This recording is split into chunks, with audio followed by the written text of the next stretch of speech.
coping with this weather? Tell us how. If you're joining from somewhere else, let us know where you are. I think on these previous sessions, we've had South Africa, France, Germany. So let us know where you're dialing in from. And we will get started in just a moment.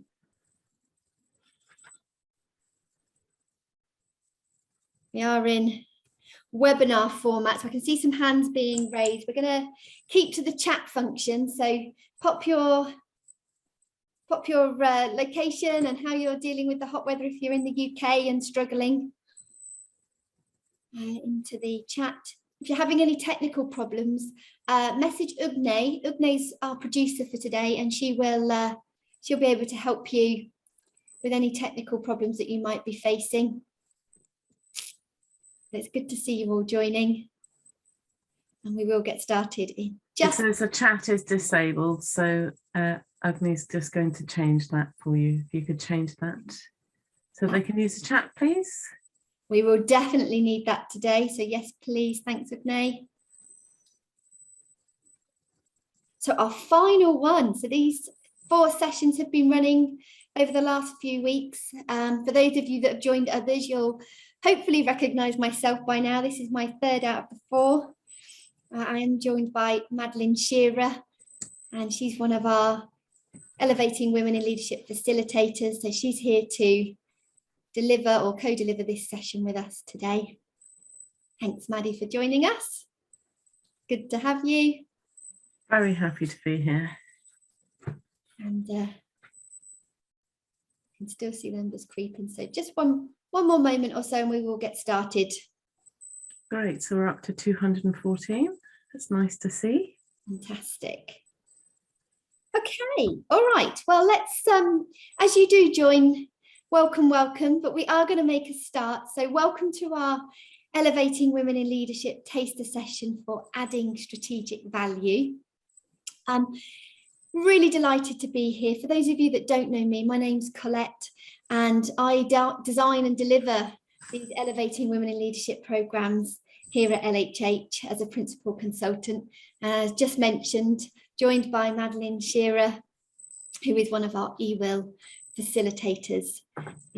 Lovely for the chat. Thanks. Nice to see those of you that are joining. Some lovely weather that's being enjoyed today as we except for me, because I'm in the northwest of Scotland on the Isle of Skye, and it's quite chilly. Yeah, I think Maddie, you're probably the only person in the UK at the moment wearing a cardigan. Right, so as we get started, let's just remind you, for those of you that this maybe is your first session that you've joined, we have been running some other taster sessions. So the first was on career activism at the end of June. Second was on strengthening confidence and resilience. And then last week, if you joined myself and Gail, you'd have joined the session on leading with impact and brand. And then, as I say, today is our final one, looking at adding strategic value. So welcome.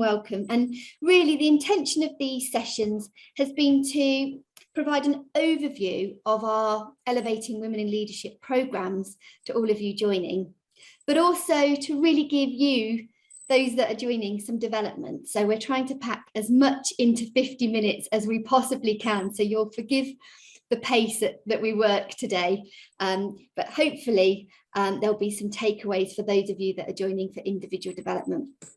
So if you are joining for your own personal development, hopefully you will have seen the worksheet. If not, I'll ask Ugne to put that into the chat now, so that we've got the worksheet for today for you to take away and reflect on. We will pop it again at the end of today for you to download and take away with you. And really, this is an opportunity for you to reflect on some of the pointers that we give you as we go through. And we really do encourage you to take some time after the session. It is going to be pacey, as I say, just to pause, give yourself space and really reflect on things that we might have surfaced and to think about what they might mean for you. If you are joining for individual development, then one of the things we encourage on our programme is for you to have a buddy. And we do on our programme buddy the participants up. So we have been offering on these tasters for you each to have a buddy through us. So if you have requested that, hopefully you have received your buddy pairing and you're making full use of that opportunity to network outside of your organisation. If you haven't done so, then obviously today there's a final opportunity. If you did want to, then email us at the email at the bottom there, ewill@lhh.com, and we're happy to try and facilitate those pairings where possible. And if not, then maybe seek a contact outside of today in your own business to really think through some of the concepts that we cover. I have alluded to it already. So we've got Ugne supporting us from a producer point of view. So if you do need some technical support, please do send her a message directly. We are in webinar format. We've had a really significant uptake in these taster sessions, which is really, really fantastic. But of course, it has meant that we are not able to bring you the usual interactivity that you would see on our programme. So we are just keeping ourselves to the chat function today and polls. But of course, on a real programme, far more interaction, far less focusing on the slides. We'd be coming off the slides a lot more than we're going to today. And we would be making use of breakout groups and lots of walk and talk on mobile phones for participants to really stretch their legs away from the screen, but still be doing some great talking and learning. Okay, so let's just sort of focus it in on the journey thus far. So if you have made use of the 4 taster sessions so far, then you'll have taken yourself on a little journey through the programme and been able to see how it would unfold as a participant. So today we're going to be focusing on adding strategic value, and it is our 4th module in the programme. Now, this would have been preceded by a discovery session that you can see in the orange bubble, just a couple of bubbles before the adding strategic value circle. And of course, we've mentioned the discovery sessions already. So just to remind you, having been through the module last week on impact and brand, sometime later, and it wouldn't have been as quickly as we're rejoining now, there would have been some time passing, but you would have been brought back together in smaller groups to discuss your insights on the impact and brand session, what you have covered, what you've done with that, what it's raised for you, and given an opportunity for peer coaching, for you to learn from each other and actually bring topics to that session that you want to cover in more detail. So a real opportunity to personalise the learning experience from an individual perspective on the programme.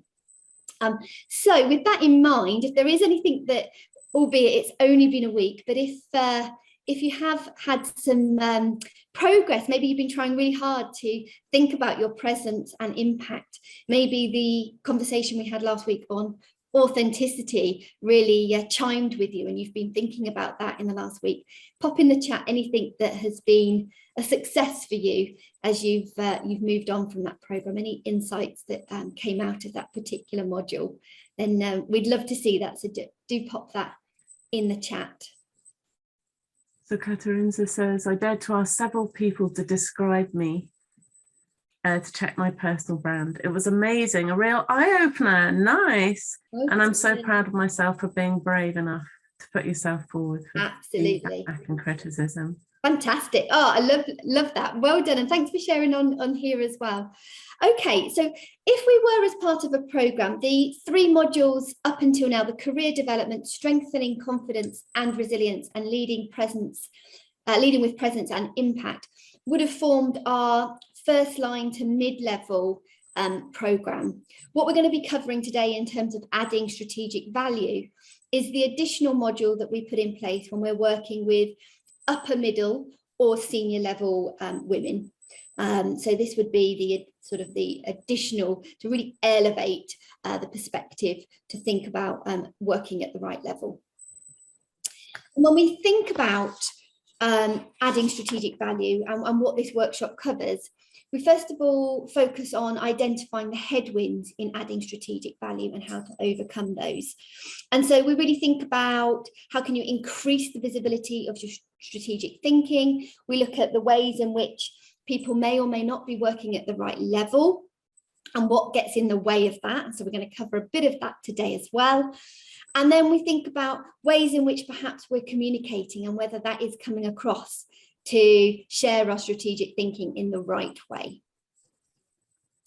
And so as we just start into this topic, just going to pause here and just reflect on what we know are some of the gender differences that research has pointed to.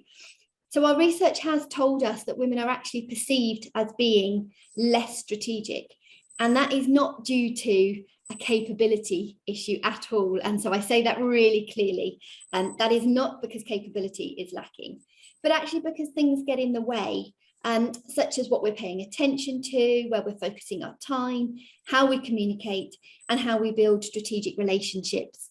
And for those of you that were on our very first module focusing on career activism, we spent some time talking about the value of strategic networking, and actually the differences in the way women and men use their networks. And so this really links back to that. And so some of the gender differences are that there is a perception of women sometimes as being the doer, the person that keeps the ship stable, but less so in terms of being able to direct the vision and the strategy of the ship. So much more being seen to be adept at executing the strategy rather than creation of that strategy. And so there's a perpetuation of us picking up some of those to-dos in meetings, taking on that grunt work, and not necessarily creating space and time. Maddie. And Karen says, oops, she says, gosh, I actually describe myself as a doer. Yeah. So, nice one, Karen. Yeah, well spotted. So yeah, there's that, what do we do to perpetuate our brand around that? And again, linking to our session last time. Okay, and one of the other headwinds that we know it sort of gets surfaced on the programme is actually the way in which we're socialised. We're socialised as young girls to be team players.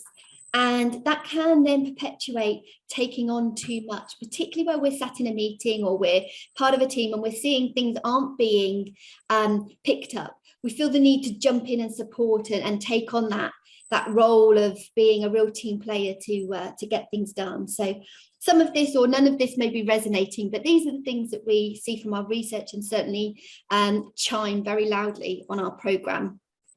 So as we go into the module as it would look on the programme, and Maddie's going to do that for us a moment, I guess just have forefront of your mind as to whether you're adding your full strategic value in your role right now, or whether the daily whirlwind perhaps is pulling you into a bit of a frenzy, sucking you into that sort of tactical mode of doing versus reflecting.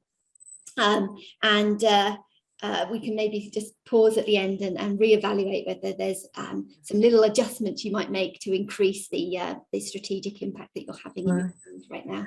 And Alina points out that in some places there's so many thinkers that nobody's actually doing stuff. And I've worked in research institutions and I've definitely been like that. So it's a hook, isn't it, for us to do it as opposed to get people to get it done. Yeah. And Genevieve says, what's the source of the research?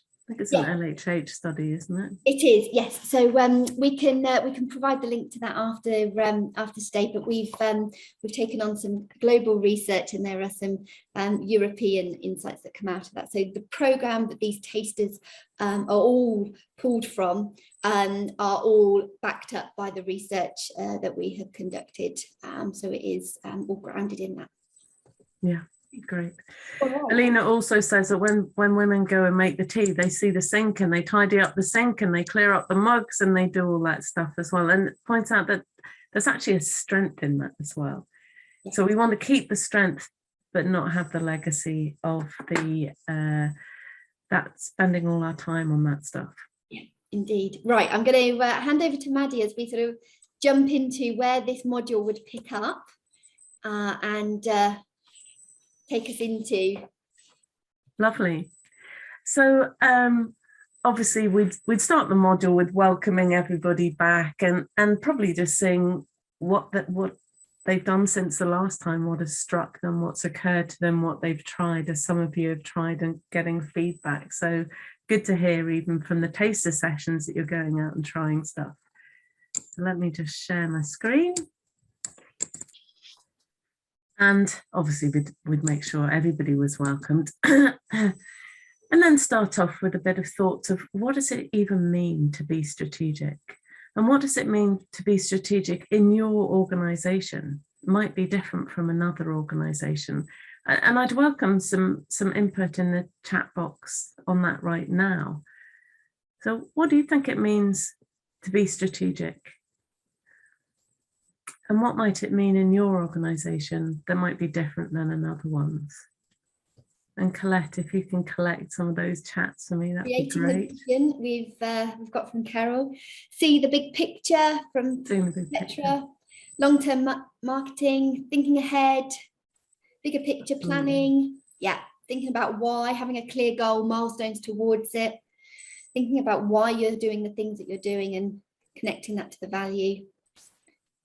That's wonderful, isn't it? It's not just seeing the big picture, it's connecting it to what you're going to do, or what your opinion is about it, what your point of view is. Yeah. So the dots. This is exactly on track. I think we're on the same page. And it might be being politically aware, which as soon as we say it, just notice your reaction. As I say, being politically aware. I know I immediately shrink from it, and some of you might be the same. The reason I want to mention that is I was always terrible about that. And I worked with one of our other EWIL facilitators. And she said when she was working at Tesco's, a massive supermarket in the UK, and thank you, because it's great to know we've got people from South Africa, from the Netherlands, from Australia, from Dubai, from Poland on the call, as well as lots from the UK. So the UK lot will know Tesco. And she was working there, and she was head of learning development. She was brought in to do a special plan. So she did her special plan for learning and development. And people started saying, have you talked to individual members of the board? And she said, no, I'm not playing politics. I'm not doing that stuff. This proposal should stand on its own 2 feet, so out of really strong values, she said, no, it should stand on its own 2 feet. And, I've prepared well, I've argued, and it can argue its own case. It's so good. Do you think that proposal passed when she put it to the board? However brilliant it was, it did not pass because she had not played the game. She had not played the game. And after that, she realized, I really have to know how things work in any organization that I'm in, and know that it is a game, and it's just how to get things done. And if she'd wanted her proposal to get through, then probably it would have been good to talk to individuals. So that story really helped me. So I pass it on to you. So we've got some amazing suggestions in the boxes, all online. We've summarized it in 3 areas for us. The first is that business acumen. So knowing how it operates, really seeing the wider picture, knowing what success means, not just your own area, but really for the whole business, what's going on in the world that's going to affect your whole business. And the second one that people have already mentioned is looking forward with reference. So what's in the ether? What technologies are going to change? Where are the markets going to go? How is Brexit going to affect this, or the next pandemic? What are you looking ahead at? Where are you seeing the trends? And the third one is having a point of view. So putting those 2 things together, not just having an opinion, I think this, but here's how I can see this playing out. Here's some research on it. Here's some considered opinions, and maybe there's even more than one point of view. What does everybody else think? Alina has popped into the chat. My best boss told me to up my coffee machine game. I love it. Well, not just talk about the weather. Yeah, I think that's a great thing for us all to be more mindful of, is how we're using those informal chats to get a sort of pulse of what's going on in the organisation. That's really good. So not just giving, but asking as well. Because just who you're asking and what you're asking makes all the difference, doesn't it? So Colette, why don't you take us through the headwinds? Of course. All right, so Maddie, I'll ask you just to use the slides rather than us keep chopping and changing at this point, but there are some common barriers that we identify to being strategic. So the first one there, Maddie, as you popped up, is drowning in execution, and this may be one that we can maybe 2 hands at sometimes, and maybe I need to be an octopus and put 8 hands up in the air. So maybe endless to-do tasks, spending too much time taking on the front work. We've already referenced this. Not enough time reflecting. And then there's this one around multitasking being perhaps an overstrength for us. So studies have shown that women generally are better at multitasking, and so most of us are proud of this, and we might play to it as a real strength in business, taking on lots of really important projects. But it can lead to less productivity. It can, of course, lead to poorer performance, where we are having to jump between multiple competing demands and keep all of those plates spinning. And it can result in that sort of feeling of being incredibly frenzied, having to jump, and perhaps that leaks out in terms of the way that we communicate or the way in which people perceive us. If we are moving at pace constantly from one thing to another, are we really building a perception of ourselves as being strategic and having that added value, because maybe we're not giving things that full attention? And are we role modeling what we want to see from our people too? Absolutely. Thanks, Maddie. And then the third one there is keeping tight control. So perhaps we're not delegating enough to create that space for reflection and that strategic work that needs more time and space. Perhaps we're believing that we're maybe better doing it ourselves. And even Madeline and I, in sort of preparing for today, I brought that to the conversation in terms of just how busy things are at the moment. And actually, I might be just quicker to get on and do things myself. And actually, we had a moment where we go, well, actually, what's the right thing to do here? And it is, as we know, it's always creating that time to delegate and create that space. And then the final one is avoiding risks. And I'm just going to pause on that one because it does link again to what we talked about in the first module around careers. So are we putting ourselves in positions where we can expand into that strategic space? Are we flexing that muscle when it's offered up to us? And we know, again, from research that women are less likely to take a role if it's offered to them, or even put their hand up to go for it, unless they meet 100% of the job role requirements, whereas men are much more likely to give it a go, pop their CV in for that opportunity if they're 50 or 60% connected to that role. So, sometimes we're not always saying yes to the right things that will stretch us into that space, and perhaps we need to say no to some of those things that are keeping us in our comfort zone. So those are some of the common barriers to being strategic. And at this point in the programme, having talked through some of those areas that we've already identified, we would be popping them into a breakout and really getting them to discuss the strategies that they have for overcoming these headwinds and those things that really are getting in the way for them. And so that would be an opportunity to really create some group learning and group sharing. Obviously today we can't do that, but if there's any strategies that you have up your sleeve, then please again pop them in the chat so that the full group can observe those and take those away with them. So anything that you find helps you to overcome any one of these, please feel free to pop them in the chat. And as they're doing that, Maddie, I don't know if you've got any of your own that work here to create that space for strategic thinking and adding strategic. Well, I think one thing I've learned to do better over the years and has really increased for me by doing these programs is saying no. Yeah, for sure. Yeah, and we're going to come on to that in just a moment. So with that, maybe let's move on, Maddie, to the next section. Yeah, so normally we just have a break at this point, and we're not far into our webinar, but let's just have a quick stretch. So just everybody, arms up, pretend I can see you, and let's just twist it. And Colette, what we're going to do next? I don't know. Let's go out to the side. Lovely. And then maybe pulling up, arms across.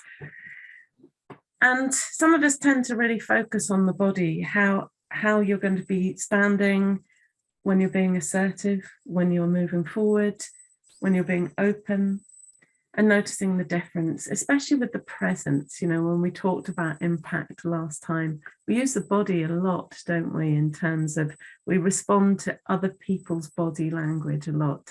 We're giving signals to ourselves and to everybody else. Great. So normally people would have done pre-work and they'd have had a questionnaire on some different aspects of being strategic and a chance to think about on any one of those, are they more tactical or are they more strategic? We won't go through the whole lot with you now. I'll show you the areas, but we'll try it for one of them. So I'll just come back to the slides. Great. So adding strategic value. So you can have a look at these different ones here.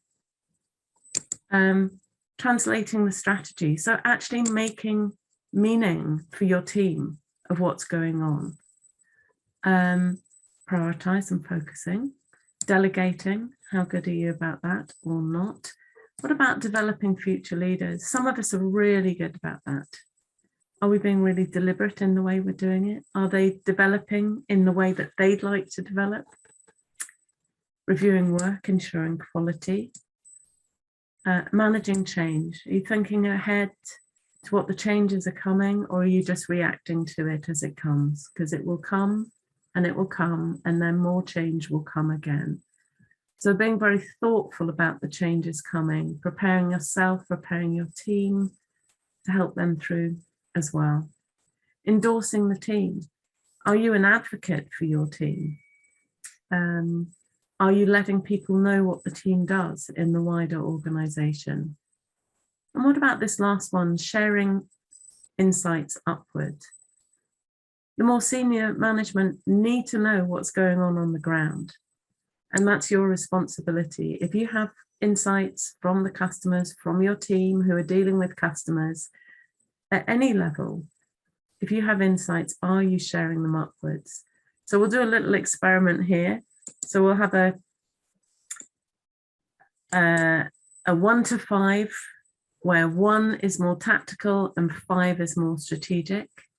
And let's do it on this sharing insights upwards. So the tactical thing would be, you contribute ideas if somebody asks you, of course. You know, what does your team think? What do you think? Or you share only when it's critical, and you innovate sometimes really when you have to, because otherwise you're just keeping everything going. On the strategic side, it's more about anticipating, sharing ideas before people have asked you, maybe telling, doesn't have to be in a public forward, it might be just mentioning to your boss that we see these things coming up. Here's where I see an issue coming.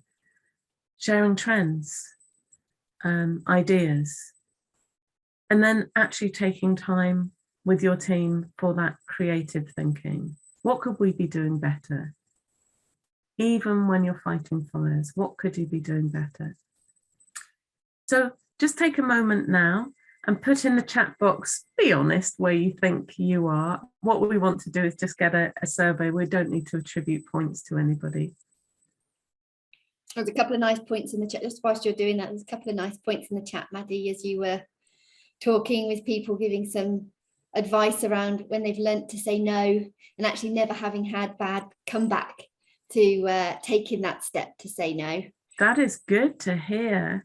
Good for me to hear. A few others saying they find it hard, and one thing that gets in the way from being strategic is that classic imposter syndrome that we talk about during modules. If we've got time, we might do 5 minutes exercise on saying no. So if somebody's got something they need to say no to, which is up there and present for them, we'll use you as an example.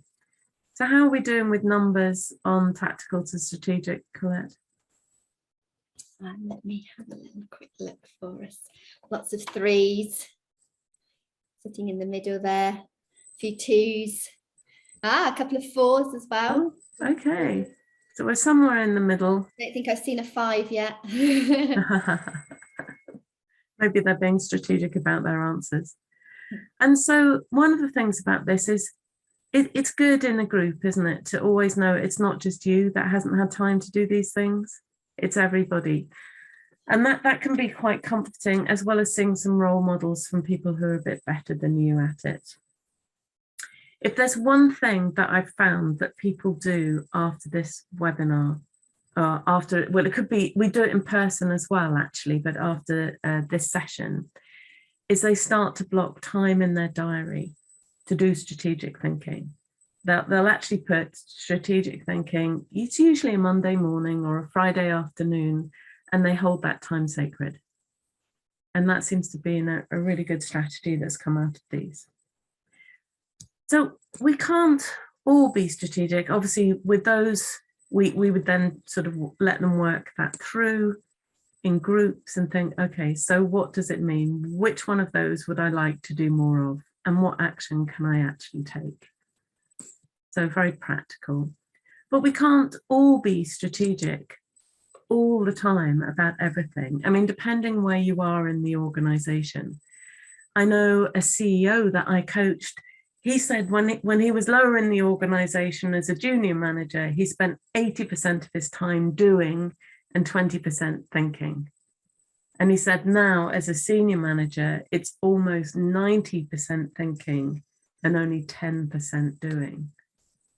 That's a really big change. I think if I challenged myself on that, I wouldn't get quite such a high percentage. So you might want to think about where you are with that. So we want to shift the dial on that one. And one way to think about that is to think about categorizing your work. And the categories that we've used are 3.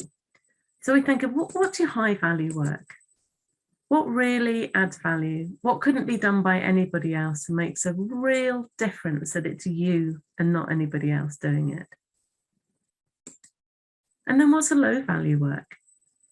What's the stuff that you could delegate probably that is what Colette described as grunt work, which needs to be done, but doesn't need to be done by you? And then what's new value work? What's stuff that you're not doing, but you would like to do and that you see as having high value as well?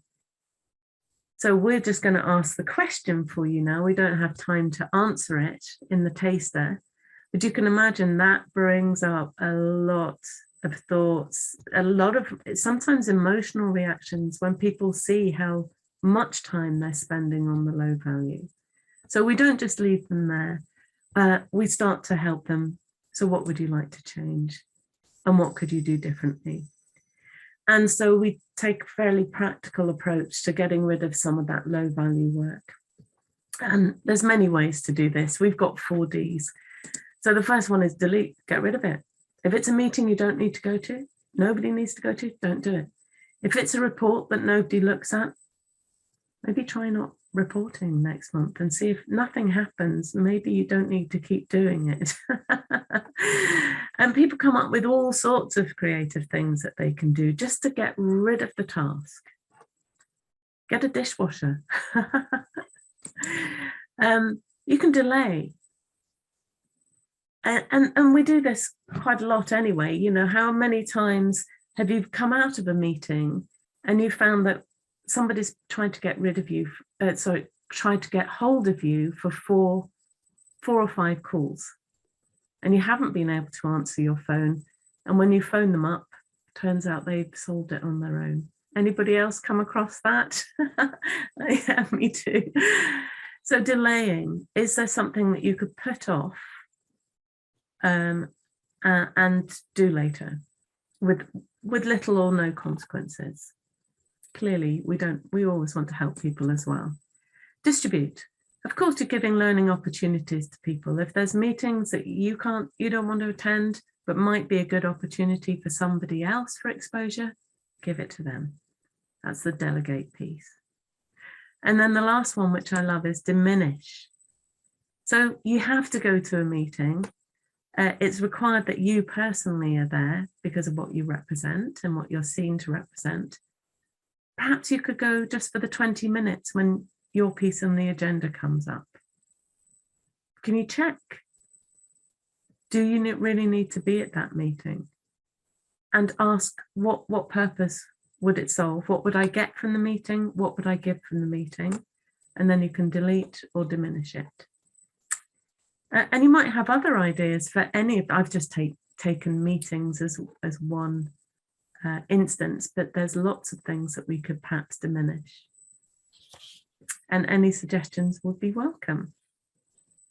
Anything to add to that, Colette? No, nothing else. So really, to be able to diminish and delay and delete some of these things, perhaps we need to get better at saying no.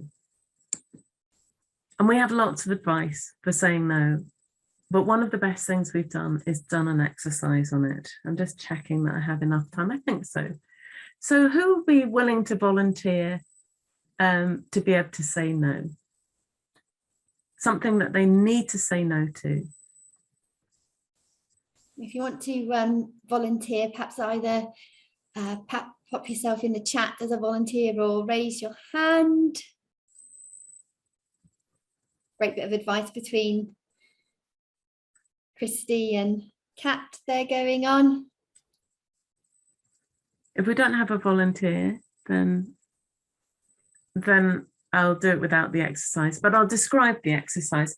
So if we were in a room together, as I recently was on one of these programs, sorry, the question, Genevieve, is would somebody volunteer on something that they really need to say no to and are feeling uncomfortable about it? Doing a live role play right now. That was the... Oh, Rosa has raised her hand.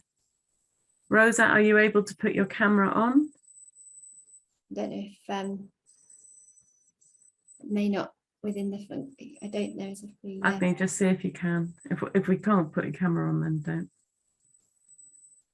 No, it might not work within the. Oh, here we are. Can you put your camera on, Rosa? I don't see the control for my camera though. I can speak, I think. You can speak, I can hear you, so that's good. So what do you need to say no to, Rosa? Well, at the moment, we've been struggling with a series of projects on the same pipeline that is not going anywhere. I'm not going to talk about, details because you can't give me the it might be a little details, for bit sure. Embarrassing for some people. So there's a lot of projects going on. Well, there's a lot of projects going on. We got very limited resource. And, my team and myself, we are pulling far too many directions. And one thing that, I feel uncomfortable. I relate with a lot of the comments on the chat on saying no. I mean, there's a point you have to start saying no because there's not enough time on the day. What we're going to do here is we're going to collect, I'm just going to ask you to ask Rosa, could you do another project for me? And it's very important to you, Colette. Would that be a good example, Rosa? Yep. Okay. And you're just going to have a chance to say no, and she's going to push you a bit. So just be natural about it. Okay. Okay. So, Colette? I didn't know this was coming for me either, Rosa. I did say I'd find another volunteer, but I don't have that. That's fine. Rosa, right. Okay. So Rosa, thanks for meeting me today. You're probably wondering why I popped some time in your diary. Reason being is you're probably aware that I'm working with X project. And I don't know whether you'll be aware, but we have a deadline for producing a report, and that's needed at the start of next week. And I know with all of your expertise and your knowledge of this particular client, you're really well placed in terms of helping me. So I wonder if I could ask you to take the lead on this and see that through for me. Let me ask you a few questions. Do we have a proper project already with in a smart choice for this?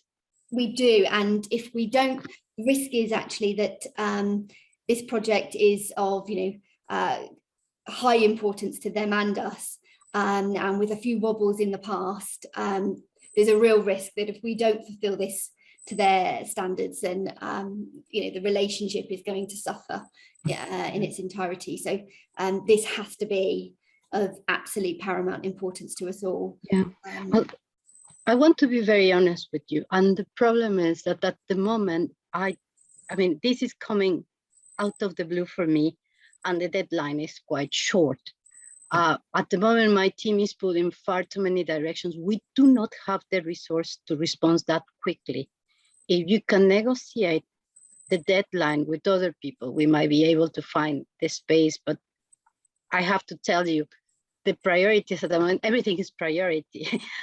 and we don't seem to be able already to support an extra project without jeopardizing what we have promised already to deliver.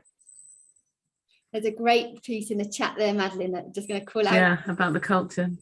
So how did she do? She did pretty well. How are you feeling, Colette? Yeah, well, Do you feel like you won or she won there? Yeah, I think, Rosa, you may have won there. Well done, Rosa. That was really well done. Yeah. She certainly delayed you a bit, didn't she? Yeah. How could she have made it stronger, anybody? You're getting loads of clapping, by the way, Rosa. Well, I feel humbled. Thank you, guys. So somebody said you can do less apologizing. Okay. There's another one said it's not your fault. So you can use the word no. Some people do it very well without saying no, but you can use that. I need to put my glasses on. No is a full sentence. I love that. Is a full sentence. And for me, I prefer not to say no. So that's also a style thing. What should I stop to say no, to say yes to this? Do you think it's also Somebody cultural? said they might be more direct. So this isn't your emergency. So Colette was giving you the monkey, wasn't she? This is really terrible. She was quite good about doing it as well. I feel I may have. We're going to try it again one more time. We're going to try it, and you can listen to. I'm just wondering about time. Oh yeah, maybe we wouldn't be able to do it, but we normally have it a few more times. Yeah, thank you so much, Rosa. Well done, Rosa. My pleasure. And the thing that's very strong for me, Rosa, also that you did is as soon as you ask questions, then I think, oh, if I'm the person asking, oh, so we're just negotiating, really. Okay.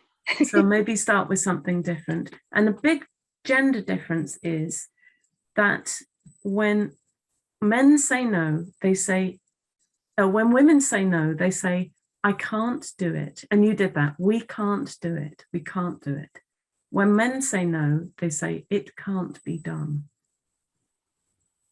That's quite, and that's a survey from the World Bank, 20 years ago. Hasn't changed much. Hasn't changed much. So thank you very much for just illustrating. And when we do it in person, it can be very funny, it can be very emotional, it can be very helpful. People go out and they use different words and different body language. So thanks for the reminder about time, and thank you for the volunteering, Rosa. Great. So we're also thinking about strategic choices, because when you're saying no to something, you're saying, when you're saying yes to something, you're saying no to something else. Of course, we spend a lot of time, what stops us saying no?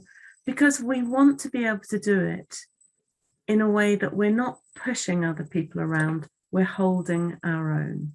So it's a question of keeping your own dignity. So there's some tips for doing that as well. Great. So that would take us up to lunchtime. Yes, and so then after lunch, as you saw on the previous modules, we do invite and encourage organisations that are running their own programmes, and when we do our own open programme, which you may be aware of is running September, and then again we've got dates for October or November for another programme. So if you are interested, I sort of throw that in there because we can send you the details for that.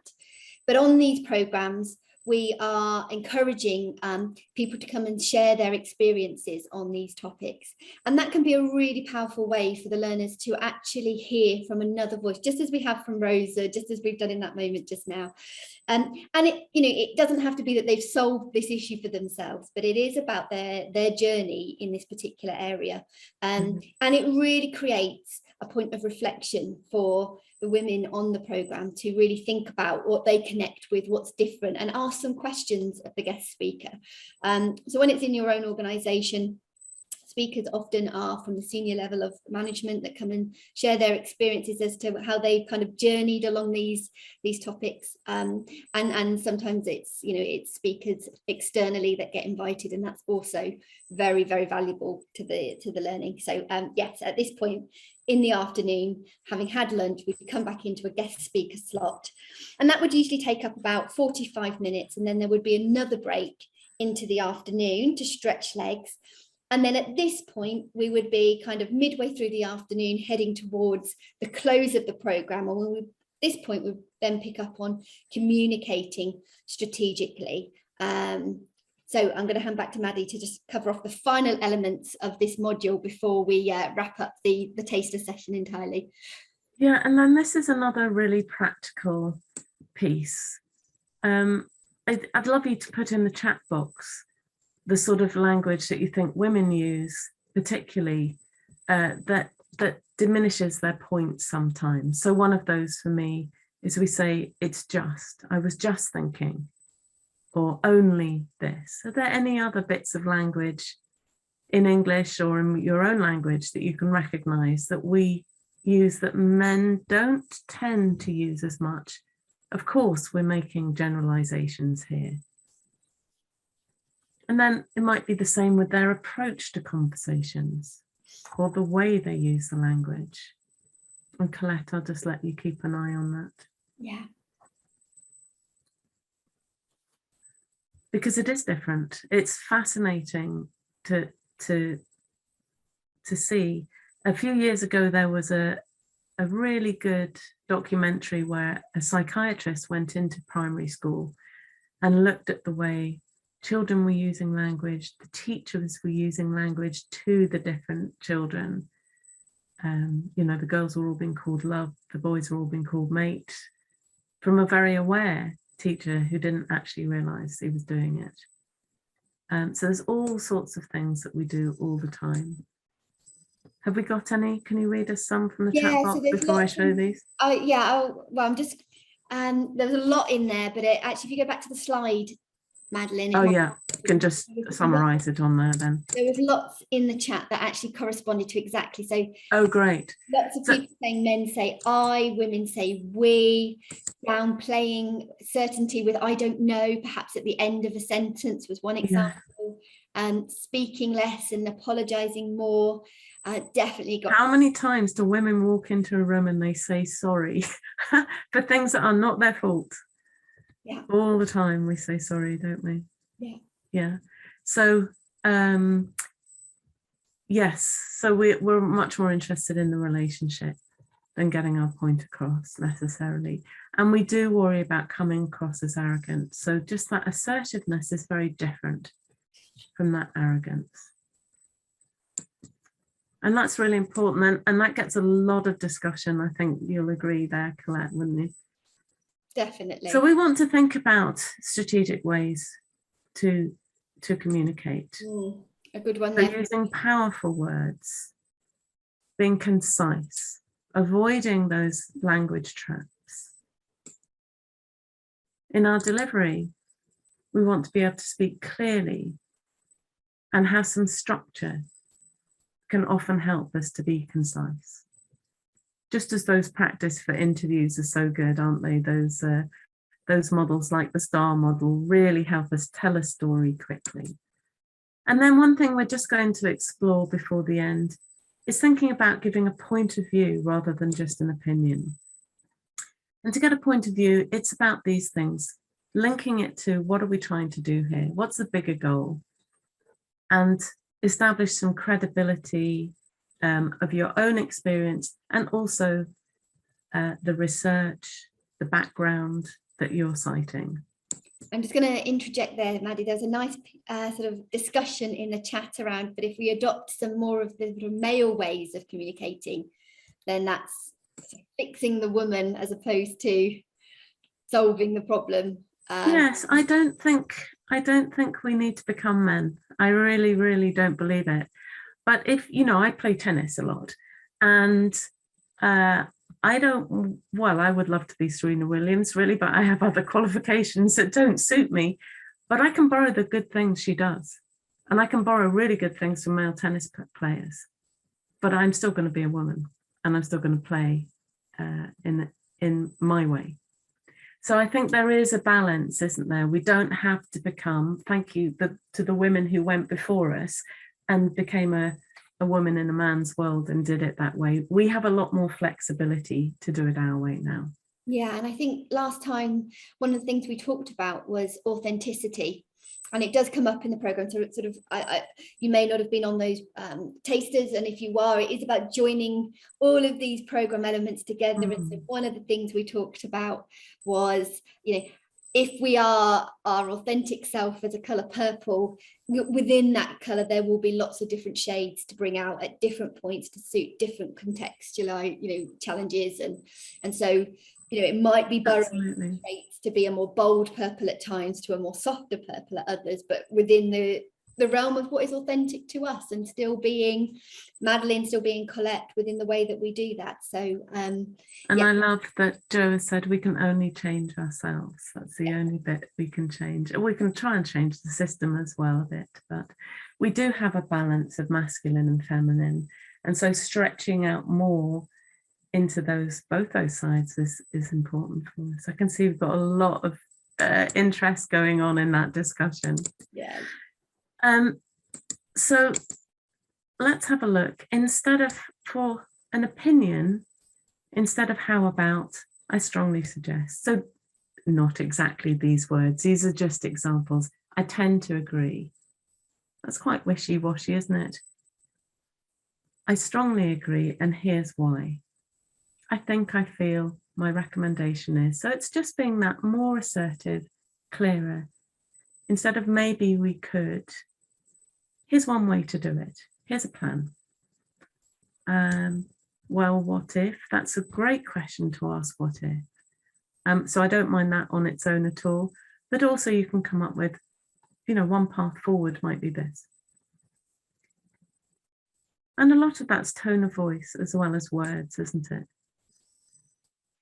So we have got an example that we go through, which is, you know, here's an opinion on the left-hand side.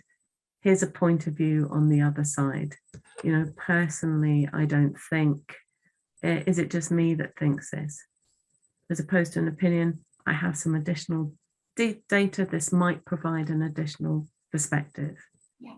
You know, as we've evolved, I've not observed, you know, here's what we're looking for. I haven't observed these in this person. Much more objective. And ending with a question, how are other people thinking? There's quite a big difference, and not one that many people have thought about before. So the main thing for a point of view is it's got that broader context that we talked about in the beginning. You've got this objectivity. It feels open-minded. It's only one point of view, so it doesn't have to be arrogant. There's lots of other points of view. This is one way to see it, and it comes across with confidence. So there's a structure for that. Of course, will help people with the structure, the reflection. So building your own credibility. So I've worked with several organizations, and the patterns I've seen are this. The connection with that bigger picture. Overall, our goal is this. Making choices. So this might be actually giving different data points. So I've observed that women, and there's been some feedback, there might be research on it. So all of those, the experience and your local information and the wider research, all very relevant. And then lastly, ask that question, what do other people think? So that's a very confident way to put it. It's not that you have to back by this, you're putting up your point of view. Great, and of course, always at the end of the day, and after every point of theory, we'll always have an exercise on it. And that is, of course, what they love the most, isn't it? Sharing experience and getting getting others' input. And then lastly, we've got the top tips. Yeah. I'll just show them. Great, thanks, Maddie. And there was a question earlier about whether the slides are shared from these sessions. Unfortunately, they're not, but the worksheet is there in place for you to take away. So that gives you all that you need in terms of taking the points of reflection away and giving you the chance to work through that. Good. And if anybody would like to save this particular screen while I'm sharing the screen, if you go up to the top to view options and you pull down the annotation bar, on the right hand side of the annotation bar, you'll see save. If you save it, it'll take a screenshot for you and it will put it in a documents, in a folder called Zoom inside your documents. Okay, thanks, Maddie. So if you are doing that, I'll just wrap up. We have got a couple of moments still remaining. So at the end of the day, we would be sharing or encouraging people to go off with their buddies before we wrapped up the session. So at this point, we would be coming off the slides, pairing them up into breakout rooms with their buddies for them to obviously discuss the insights for them to take away. And then that would lead them into their final discovery session, which would normally be 2-3 weeks after the module. And at this point, of course, it's the final discovery session for the programme. And so it needs to do more than just pull through the insights from this particular module. Instead, what it does is it's an opportunity to celebrate, to really share the successes since the last workshop. But through the programme in its entirety, there's often a big kind of pause point for reflection as to how far people have come, whether it's in the 3-module programme or the 4-module programme.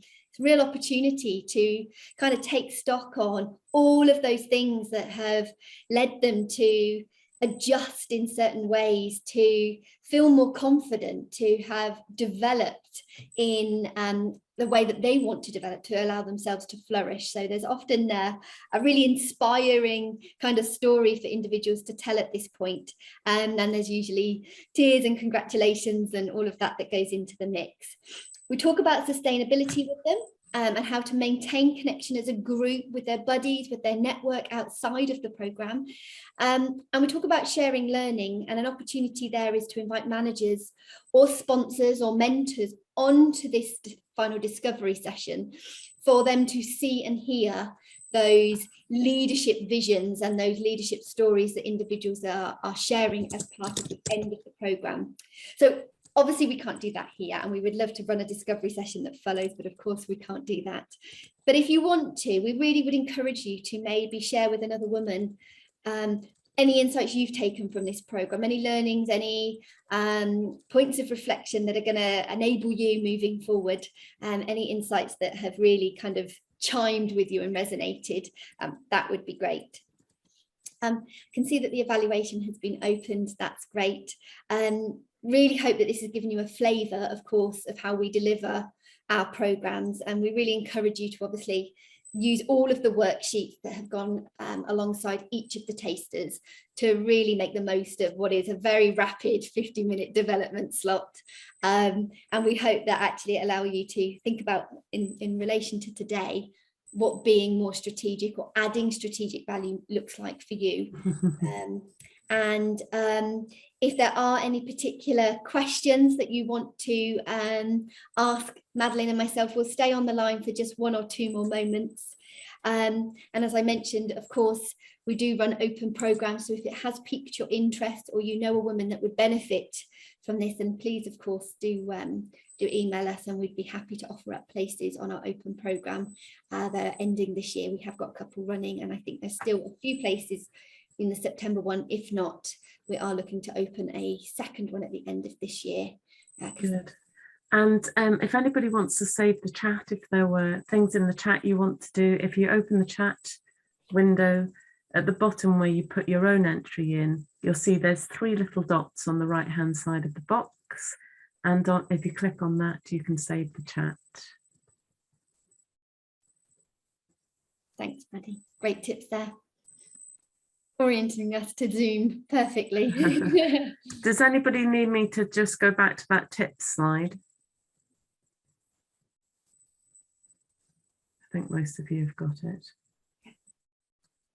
Great. Well, thank you so much for joining us. Oh, I'm hearing a lot of yes, pleases. So I'll put that back up for you.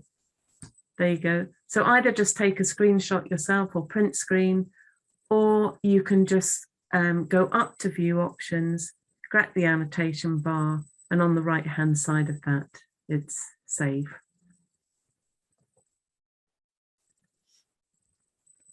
And we've still got 137 people on, so maybe a few of you are saving that. Great. Okay. Natalia, did you need to tell us something? Just write it in the chat box if you did.